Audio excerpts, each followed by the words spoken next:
You might think that your manager is incompetent, or they simply don't care about you.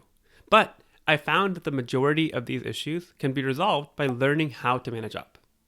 Over the past few weeks, I've talked to dozens of software engineers, and the most common issue I hear is that folks are unhappy with their manager. Most recently, I was at Facebook for almost 4.5 years, where I was both the individual contributor and a manager.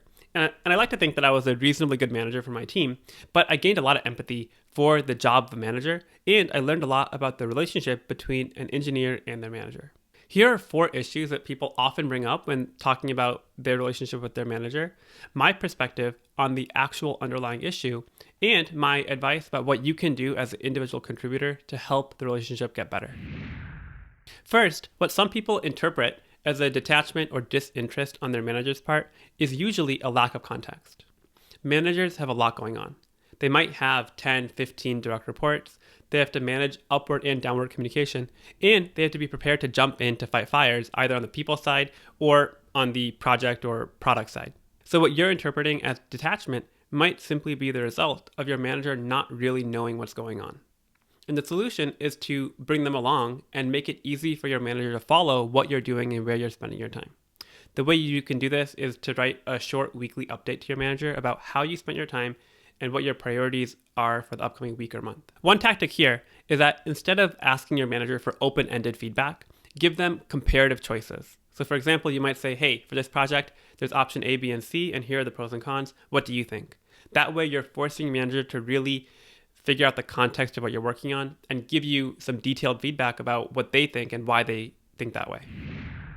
Another common failure mode is that people think their manager doesn't really care about what they're working on.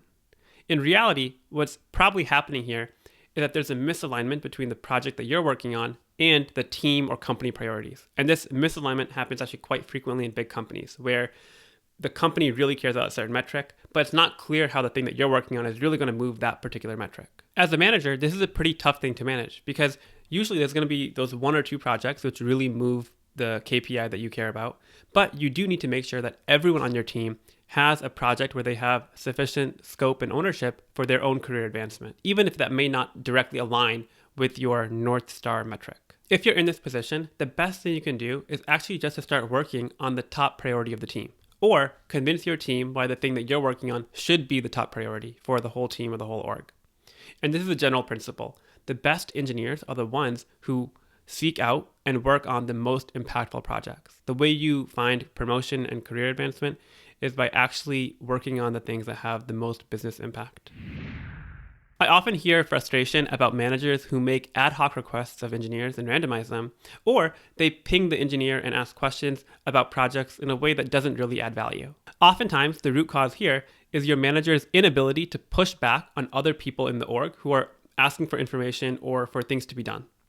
Ultimately, your manager is responsible for impact, which means, number 1, that the team is working on the highest priority things, and number 2, your manager is communicating up and down the chain about that work. If your manager is new or they lack context, collecting updates and making sure people are working the right thing, that can actually be a drain and slow the team down rather than helping. To combat the issue of getting pulled into things that you don't have time for, make it clear to your manager the negative impact of what they're doing.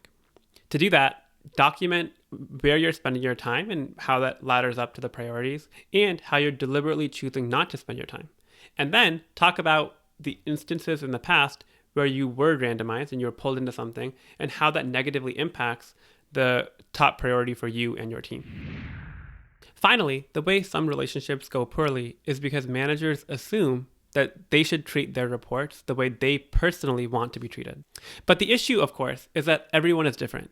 And you might like a manager who is really in the weeds with you and can talk about the details of particular projects.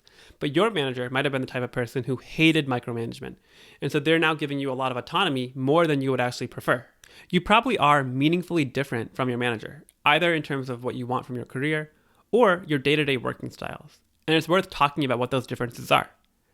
The solution is to have a meta conversation about how you want your relationship with your manager to function. How involved do you want them to be? How do you like giving and receiving feedback? One interesting idea I've heard here is to create a personal README document. And the idea is that in the same way that a README document describes how software should operate, a personal README describes how you operate. So it talks about what you value, How do you communicate? What are your long-term goals? And that could save a lot of miscommunication. If you want more guidance on your career as a software engineer, we're putting together a collection of the highest quality advice in an Android and iOS mobile app. So I'll leave links for that in the description. A manager's job is to influence people while still being accountable for the impact. There are a lot of ways to screw that up, but hopefully the 4 patterns we talked about in this video can apply to your own relationship with your manager and help improve it. Thanks for watching, and I'll see you in the next video.